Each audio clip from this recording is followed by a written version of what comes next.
You wanna goofy. And welcome back to yet another fine edition, just interstellar edition of Midlife Krisis. What are we right about today, Brian? What are we right about today? Yeah. Zip. Like literally, that's the whole point. That's the whole point because today we're going to talk about how we got it wrong. So here's the deal. We all have opinions. We all have when video games, especially, is a thing where everyone considers themselves a professional, a business analyst. So that's part of the fandom, Right. So I thought it'd be funny to go back in time and tell stories about things that we were so very confident about, very sure of, that we got completely ass backwards wrong. And before we get into that, I did want to catch up a little bit with the people. Can we? So as the people saw last week, I did really put out, I'll just say, an A+ effort. And give the people what they've always been wanting, and that's me playing Splatterhouse on this show. So it is a great game. I told the people that you were on assignment. Do you want to talk a little bit about what that assignment was? Now that we can kind of pull that curtain back, no NDAs are signed, anything like that. If you want to speak a little bit to that assignment, how did that go? It was great. Perfect. So here's a guy who plays it close to the vest. Keeps it in house. Keeps a clean shop, not a sloppy shop, but a clean shop. Clean shop. He doesn't want to talk about his kayaking adventure, but that's fine. Or misadventures. Yeah, he doesn't want to talk about his kayak misadventures or adventures or any flavoring of the two, and that's fine. Pro tip, everyone: get insurance on your phones. Turns out that's the one extended warranty that actually is not a scam. So just I think that that's out there. I think that's rock solid advice. Yeah. Rock solid advice. So back to the matter of hand of how we got it wrong. So I'll start. Would you mind if I start? Would you be so kind to let me start? I think you haven't told me exactly what we're going to talk about, other than saying we got it wrong. But I think I know one of the things, and then one of your things is also my thing. Mm-hmm. So we can both be wrong about the same thing. Okay, but you go ahead and start. So yes, getting things wrong. I think we're both going to play up to the fact that neither one of us is wrong. Typically, yeah. I mean, obviously, yeah. Just that if you follow the money and the logic, you'll see. But sometimes, even the greats hit a grounder. Is that what it is? The reason that this episode is kind of difficult for me is, have I told you this yarn about the 3 people you never want to date? I don't think so. Okay, so it's I got this advice at some point a long time ago, but you never want to date doctors, lawyers, or cops. Mm-hmm. And the reason is because doctors have a God complex, and cops have to be in control all the time, mm-hmm. and lawyers have to be right all the time. Okay, that tracks. And it totally tracks. Yeah. So now I'm already sweating. We haven't even started talking about it yet. just the core concept of having to admit, even about a fucking video game that you got it wrong. Is there any way I can get around this? What kind of contextualization and nuance can I add to make it seem like I may have been wrong, but it's a qualified wrong? No, it's all spin, and we'll spin it. We'll spin it our way. We'll spin it our way. Okay. Spin it our way. So first one, I'm gonna go with a pretty big, bold one, broad one, and it's I think a very common one for people who were of my age group and in my situation. I would also categorize you into that too, on the hype train leading up to what I'm about to talk about, but then you drifted off quickly, whereas a lot of us were kind of left just hanging on for dear life. But of course, I'm talking about being a Nintendo 64 fan. There it is. Yeah. This is the one. So okay, yeah, right. So we'll go on this one because it's a nice big broad topic, and then I have another one that's from this era that's like a little bit more focused and makes me look more ridiculous, quite frankly. So lead up to the N64, you're reading it in the magazines. I am too. Something called Project Reality. Yeah. It's that name. It's the best. Reality. Project Reality. Yeah. It was I remember vividly there was a issue of GamePro that had, it was like a picture of like a photorealistic looking like street area, like just like a normal Japanese street type of a thing, and then it had like cardboard, it looked like cardboard cutouts, like Paper Mario cutouts of Mario characters. And that was like, and it was obviously like a, like a screen grab of like a CRT television. So like the visual quality of it was awful. But I remember just seeing that and coming with Super Nintendo, Sega Genesis brain, and then just being like, oh, Project Reality is right on. Look, like that's a real street, no question about it. And this is, how old are you during the hype part of this? So, the initial wave of hype is 95, and so I'm 11 years old. Okay, I'm 15. Okay. So, and we're both full-on subscribers, Kool-Aid drinking members of the hype train for this. And well, I think so. Yeah, to lead up to this too, it's important to say.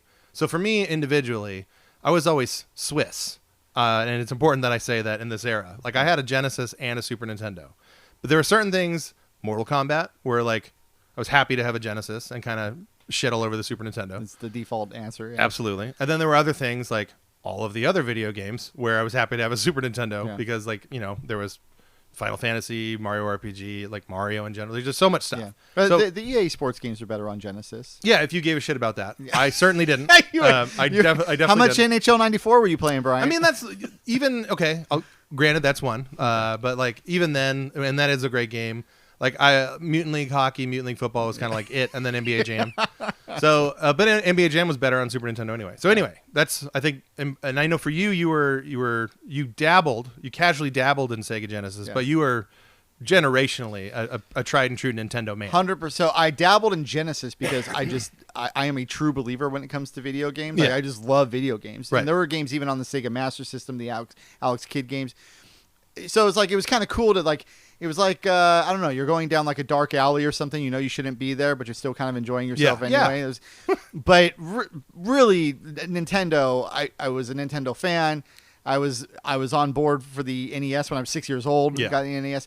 And I was carrying the banner, as they say, on the schoolyard arguments. So I was a Nintendo guy. And then when the Sega Genesis was it was rivaling the Super Nintendo, and I was like, well, this is just ridiculous. They can't have a competitor. You can't have that. So then Nintendo starts talking about this Project Reality, and I was like, oh, man. Yeah. This is going to change everything. Yeah, it was the same deal for me. So there was a period where the Genesis was on top. And I think it was 94. Like they outsold Super Nintendo, and they were the number one console in the United States, not worldwide. Super Nintendo still had Japan, and I believe, actually, I think Genesis may have taken Europe too at that period of time. But anyway, obviously Nintendo's still big, but Genesis is like it, and it seemed like Super Nintendo was kind of, shit in the bed a little bit, and then Donkey Kong Country comes out, and then it's done. Yeah. It's over. So Donkey Kong Country from that period, 1994, all the way to the release of the Nintendo 64. That period of time, in my opinion, was like, yeah, Genesis is great.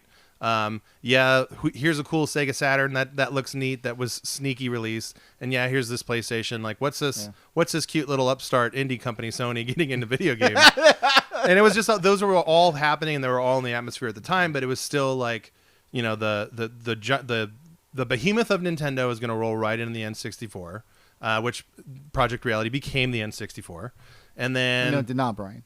I'm skipping. Oh my god. Oh my god. I'm so sorry. Part. I'm so sorry. Yeah, you knew exactly where. What's the? Yeah, I'll go ahead. I'm going to throw you in a single. Go ahead and give it to us.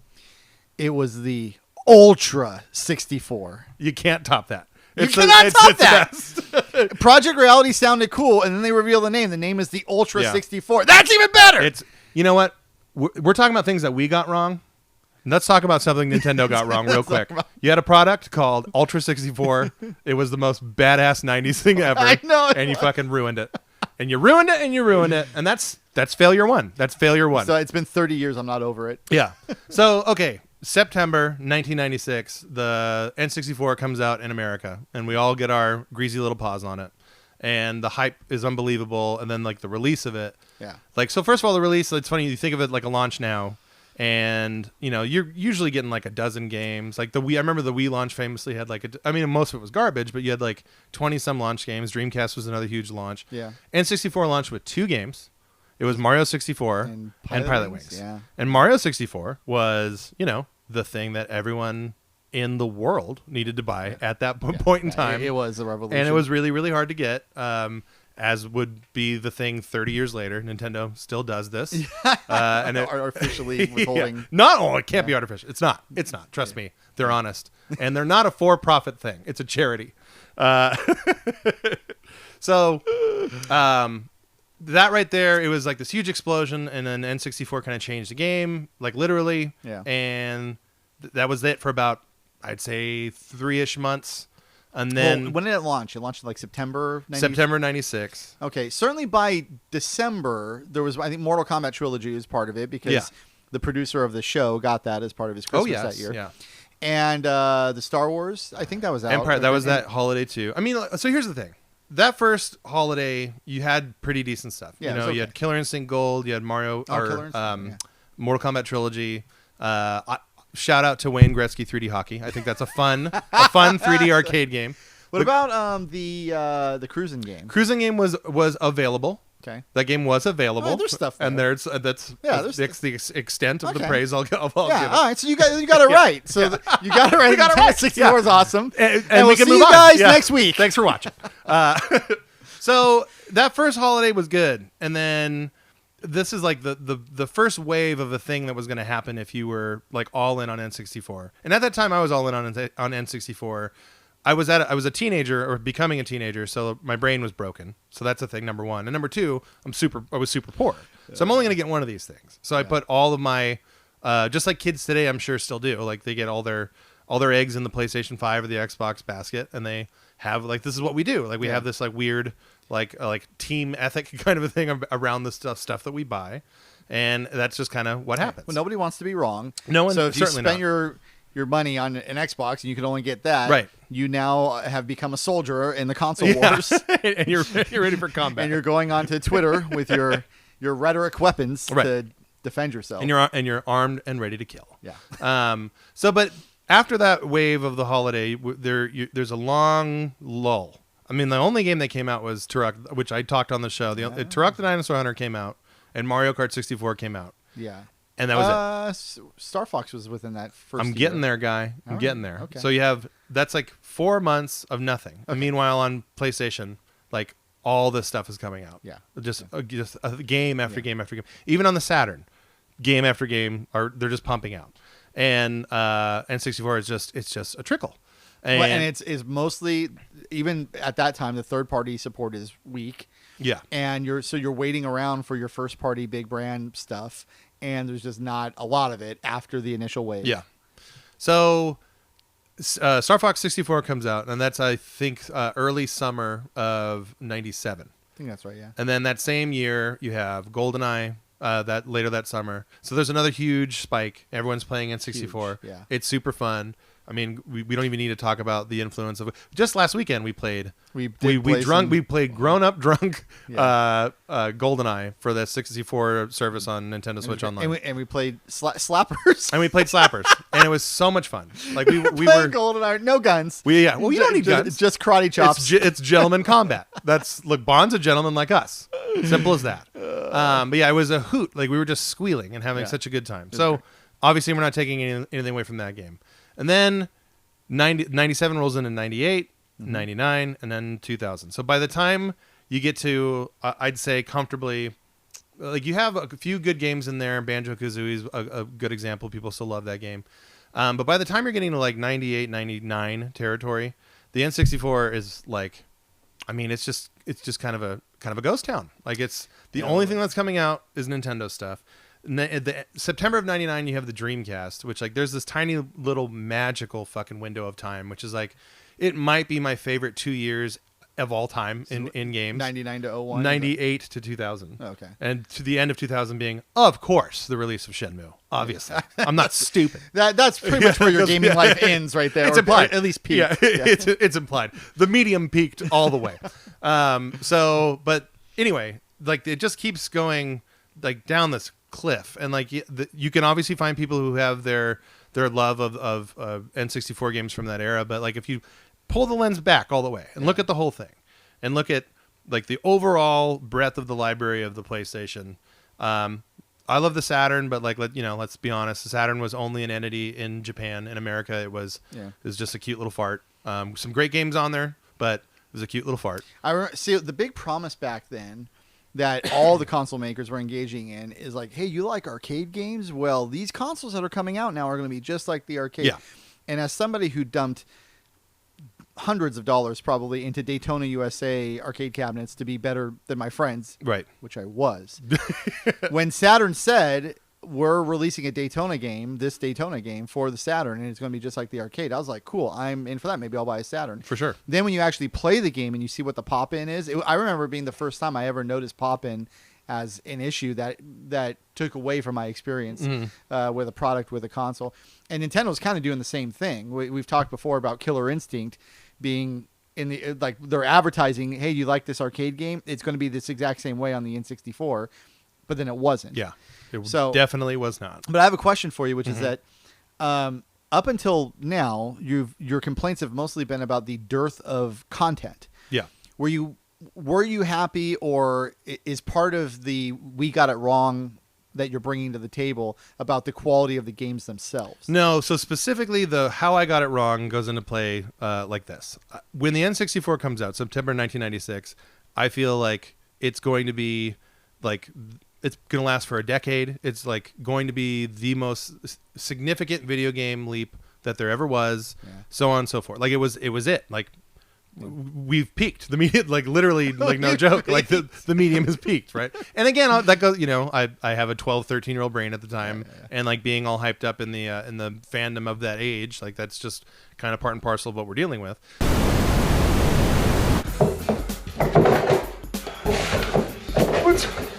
What's up, YouTube? It's your boy.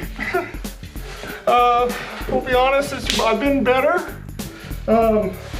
My fucking roommate thought it would be fine to move into my room and take all my shit and put it in the hallway of the apartment. And he locked the door.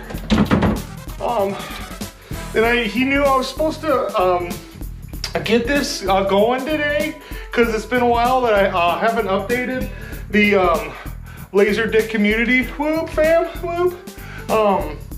But I was, so I said to him, like, cause he's being a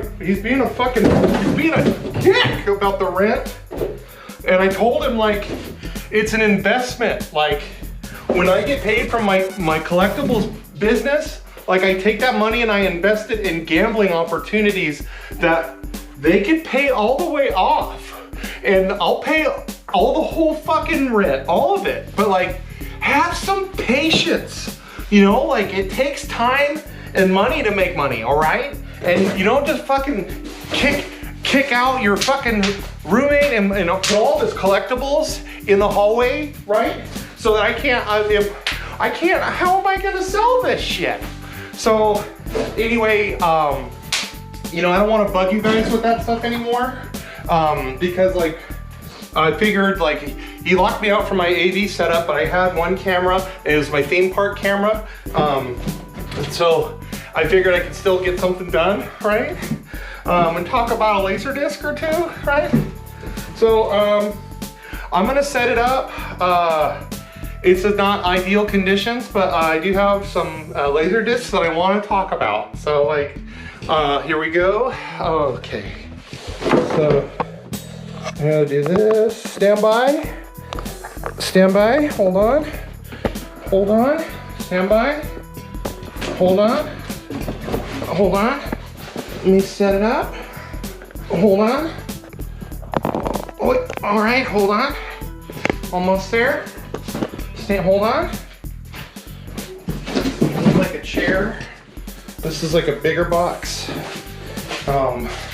If I put this bigger box with this bigger box, and then I get, hold on.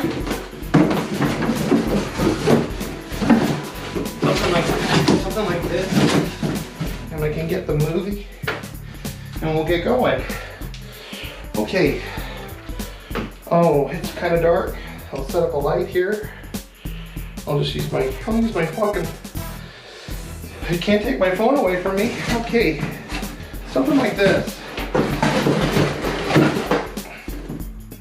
Okay, welcome back to another Laserdisc review. But so now when examining it now after the fact, and you look back and like the N64, and this is my opinion, just straight up here, like 20 to 25 games that are good, that hold up today, that I enjoy playing today. Oh yeah. And 20 of them are first-party games, probably. Yeah, around there somewhere. I mean, we could maybe break all this down. I personally really like all of like and this is stuff that obviously I didn't experience at the time because importing N64 games was like insanely expensive. It was like $150 to import a video game for N64. So forget that. But later on I discovered things like Bangai-O and Sin and Punishment. Like these are like awesome, excellent games. They both happen to be made by Treasure and published by Nintendo. Maybe, sure, that's fine. But I mean, like they weren't available for us, and even if they were available for us, like they just wouldn't have been hits. Like they wouldn't have moved the needle anyway.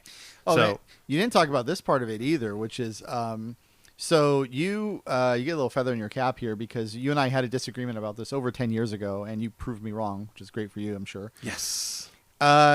We had a disagreement where you had told me that N64 games at the time, they're so hard to get and they're super expensive that they were being advertised for well above the typical MSRP. Oh, yeah. And that they were like $100. Yeah. Okay, $119.96, which at the time was incredible to me. Think about like the biggest game that comes out now, if it comes out $70. Imagine like, the next well, and Grand 70, Theft Auto that's out. that's recent too, by That's the way. what I'm saying. The 70 thing is just a couple years old now. So the equivalent would be if a game came out today and the game was $200 for just the base game. It's crazy, right? And I didn't believe you, and you being the guy that you are, you dug up some old GamePro or something that had some advertising in it, evidence. and it showed Wayne Gretzky 3D hockey was available via mail order or something like that. Yeah. For $100 freaking dollars. I could not believe it. Mortal Kombat Trilogy was $89.99. Cruising USA was $79.99. I was like, what the? And again, these are $1996. Yeah. So it would be double today, pretty much. Oh, absolutely. And while that's happening, while that's what you can get as an N64 player on the other side of the fence, where the grass is like so much greener, you're buying PlayStation games routinely at $39.99. So half the cost of what you're paying for your games, they have at the time inarguably more features, CD soundtracks, like I mean cutscenes, baby. Yeah, just that. Like now, alone. I cannot fire off Skip fast enough to get rid of cutscenes. But at that time, like I remember like pining for watching my friends play PlayStation games and seeing the CG cutscenes and being like, well, they'll do it. They're on Blast Core. They're there. They're the size of a postage stamp, but they're there. You're a Kojima guy. You skip those cutscenes? No. Okay. No. I've got to devote some time to being told stories by some people that I like. All right. So when you look back now and you say, well, I'm wrong. So I talked earlier about how we can't really be wrong. It's just it just doesn't like happen. Yeah. So I'll give you a chance for a qualification because I'm going to use this qualification even if you don't use it, which is that at the time, the only gaming medium that I was reading religiously was Nintendo Power. Okay. And Nintendo Power was hyping the hell out of Project Reality. And I was wholly bought into it. And I was reading all the articles. They gave one article that was like, it went into the tech of it. And I was like, it really is a game. And you're also young enough that you're not jaded about media. It's like, oh, Nintendo owns Nintendo Power? Wow, that's crazy. They have an interest in GamePro. So I read Nintendo Power and GamePro religiously both. And then like I would kind of flirt at the newsstands with the other like more like hardcore magazines like Game Fan and stuff like that. Yeah. But like subscriber wise, it was GamePro and Nintendo Power. Both of those magazines, if you go back with adult eyes and just even like the most like basic critical thinking skills, they're just payola rags. It's fucking awesome. Like GamePro will you'll see an ad, like a 2-page ad of like of a game, and then 2 pages later a review of that crappy game, and they're giving it like all 4.0s and like the 5 fun factor. Oh, I remember Bubsy, the Super Nintendo game. And they paid for a lot of advertising with that, and then even did some like anti-Sonic, like Bubsy eats hedgehogs. That was part of the advertising for it. And I think GamePro gave it a really good score. They sure did. And I rented it from Blockbuster because of that. Yeah. And it's like a competent-ish platformer, but it wasn't anything special. It's like it's a C- at the very best. Yeah. And I remember being like, but you guys told me it was good. Like what? Dude, honestly, it's funny to like. It took me like pretty well into adulthood, to be honest with you, to be like, wait a minute. What's going on here? Everything at GamePro wasn't all that it There's seemed. something fishy going on here. Nintendo powers journalistic integrity. I don't know. And then the other thing was about the N64 with Nintendo Power is like such a bait and switch. The N64 comes out, and I swear it seemed like it was like the very next issue. They start talking about the 64DD, and then they start hyping that, and it's like if you that's like a sidebar. Got that wrong. Yeah. And I know, right? And it was like, wait until you see this 64DD, and then being the age that I was like, I can't wait for that. It's gonna be so awesome. Then they canceled the 64DD eventually, at least in the US, and so it was like, oh. So you hyped me on this console that ends up being kind of a letdown in the N64. Then you tell me that the next real big thing is actually the 64DD. Then after hyping the hell out of that for over a year, you end up canceling it in a short little blurb article and don't release it in the US. It's Nintendo. What's going on here, guys? It got really, for anyone that doesn't know what we're talking about, the 64DD was basically like a proprietary zip drive, like a zip disk, magnetic media, floppy disk kind of a thing. Right. And you would mount onto your N64. Which, like, this wasn't new to Nintendo. Like, the Famicom disk system in Japan was a huge hit. And, like, the way, that's like an early machination of DLC, like the whole concept of it kind of started there, like a super long time ago, where you would go into a store with a blank disc and go to a Nintendo kiosk and download Zelda on your disc, like that kind of stuff. So like super forward thinking. And the idea was they knew with cartridges, which like, you know, that's the elephant in the room. Like the biggest reason why N64 totally fucking sucked was because they went with cartridges. That's blatantly obvious. Yeah. Whose idea was that? Is that person still with Nintendo? Yeah, Shigeru Miyamoto. It was directly his idea. Well. Oh no. He very famously internally like fought against CD-ROM because he thought that he's always like a fun factor guy. Like the games have to be fun. That's 100% like what our focus is. Everything else is dressing. And load times are not fun. And people are going to hate load times. Yeah. Homeboy got it wrong. Okay, he got that one way wrong. Shigeru Miyamoto. It turns out. Like, can you just get something right, Shigeru? Can you just do once, that? Just once. In your mangy life. I know. Please. It's crazy to me though that because Project Reality was absolutely scheduled to be a CD-based system. Like it just was. Like obviously the origins of the PlayStation was a Nintendo thing. Very famous story about how the PlayStation spun off from Nintendo. And was obviously controlled by Sony, and then the future was kind of like written at that point. But they were still, after Philips had abandoned, after Sony had abandoned, they were still doing R&D into a CD-based system. If they would have gone CD, Final Fantasy doesn't leave the platform, and like literally everything is different. Man, you know what? That's such a crazy story because it's like Shigeru Miyamoto has he's had a success or two in video games. That's fair to say. But this was not just a failure, not just like I came up with this game design and then didn't sell very, very well. I mean, it's like it fundamentally changed gaming forever. Oh yeah. And the last 30 years of gaming, all of Sony's success, you wonder well, I'll say it this way. It is a testament to how titanic that man's successes have been that he could have a failure like that and still the successes way outweigh the failure. To devil's advocate a little bit on that failure, though, like it wasn't like I'm sure there were certain people out there that, you know, were active in the industry and saw it for what it was. I'm like, no, this is a mistake. Like CD-ROM is the future. Well, like Sony, for example. Yeah, the there you people go. There. But to by and large, to like the normal consumer base and like even to like games journalism that covered this stuff at the time, like there was a big sentiment of like, yeah, he's right. Loading time stinks. And like, who cares about it anyway? Because N64 is going to have Mario 64 and like, look at what these games look like in print. And so like, that was not a thing that could really pan out immediately as to be shown as the giant failure that it was. So a few years later, only then through it's like, hindsight. Yeah, only through hindsight. But then once it was apparent, and like I would say, Metal Gear Solid and Final Fantasy VII are the 1-2 punch where it was like, look at what's happening over there. Final Fantasy for sure. Well, yeah, without a doubt. But then in terms of like the medium and like raising it up in terms of like doing all kinds of new things, it was Metal Gear Solid. I think is way more important than Final Fantasy is in terms of like the auteured aspect of like what we can do with the medium of video games.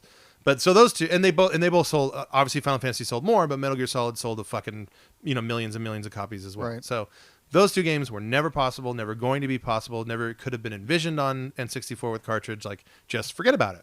So, and both of those franchises, Metal Gear and Final Fantasy, were Nintendo's. They're obviously published by third parties, but they were synonymous with Nintendo. Yeah. And they both just faffed around. A little game called Resident Evil, faffed away. Capcom, faffed away. Street Fighter, gone. Some big franchises you're naming there, Brian. It's pretty crazy. But so, and to spin it back real quick, and then we'll talk about what you got wrong. It's funny, like all these failures happen, and then Nintendo, being the cagey little Tasmanian devil that they are, they go and they turn. They have another moderate failure in the GameCube, where they're still kind of learning some hard lessons, and then the Wii comes out, huge cultural phenomenon, explosion, another dip, and now they're on the Switch, which is like, I think, just now on pace to outsell the DS. I'm pretty sure. I just looked this up while I was driving here, in fact, and it's going to be close, but you could consider it to be about on par with DS in terms of the projected sales. So for a company to make which is 140 million units, by the way. Yeah. So, I mean, that's like half the population of our country. I think numerically. But, I mean, like, think about that. Like, it was such a whopper, such a major fuck up of a whopper of a mistake to just everything about the N64. Yeah. With the exception of, like, awesome, like, video game design things. Like, the things that were developed in Ocarina of Time and Mario 64, like, those, without a doubt, are, like, so influential on where video games went in terms of being 3D and all that stuff. So not taking anything away from that. But the N64 fucking stinks. And it's kind of amazing that they were able to rebound. It took a long time, but they rebounded in a way to where, like, I don't think anyone... I mean, how many times have you heard, like, oh, Nintendo's, this is it. Like, they're done after this one. And then they keep coming back. But just to be clear, though, when your thing about the N64 being a failed system is it's because of the loss of the market share and the loss of the third-party developers, and then the lack of, I guess, content or replacement content to replace the content that left the system. That's what it sounds like. Yeah, it's all of those things. Okay. And that's the funny thing too, is like, obviously if you look at the sales of the N64, it vastly outperformed the Sega Saturn.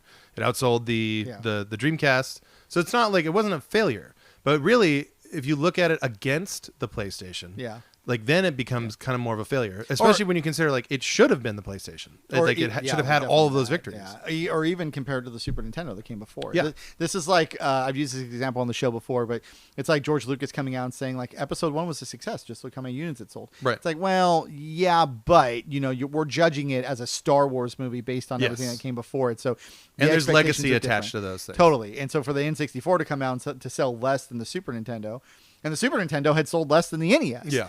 So, and then the GameCube would go on to sell less than the N64 did. Mm-hmm. So by that point, this was the another milestone in a downward trajectory for Nintendo that the Wii U would kind of save for a while. But it was, again, especially compared to the hype and compared to, like, what was being discussed amongst teenagers, young teenagers all over America, it was a catastrophic failure. Although I would say, though, I was really late admitting that it was a failure. In fact, it only really happened within the last couple of years. Yeah, we had a conversation about it. Yeah, we've had well, I would say even a debate about it. Yeah. And then I finally came around to your way of thinking, because I went back and played the games that I remembered being good, and then they really hadn't aged well at all. Yeah. Aged like milk, you might say. Yeah, in fact. And then on top of that, the quantity of games that I remember being like, hey, its library is fine. I mean, yeah, it's not quite as wide a breadth as what the PlayStation had, but it was, it was good. And then I went back and looked, and I was like, oh, actually, there's significantly fewer good games, system selling games, than I remember there being. And when you look at the third party games, it's like, yeah, you'd have like your WCW, NWO, and you'd have like that stuff, but it was just not a lot there. And then so finally in the last 2 years, I was like, well, combination of these games not aging really well, along with all the things that you mentioned, which I agree with to a T, and then just lack of content overall. It really was just like, I was a kid, and I was a in the bag Nintendo homer. Oh yeah. But when you look at it with grown up eyes, I forgive myself a little bit for being sort of a product of media manipulation. Yeah, no, exactly. Like because we were kids. Yeah. Nintendo Power started free. Yeah. They gave you a taste. They gave you just a little taste. Nintendo Power is like the Fox News of gaming. It totally is. And Nestor looks like Tucker Carlson with his little. We got him. We're on to you. We're on to you, Nestor. What a bit. All right. Well, let's put a pause in this. We'll come back on part 2. Same subject. We got it wrong, and we'll be back with more Midlife Crisis. All right.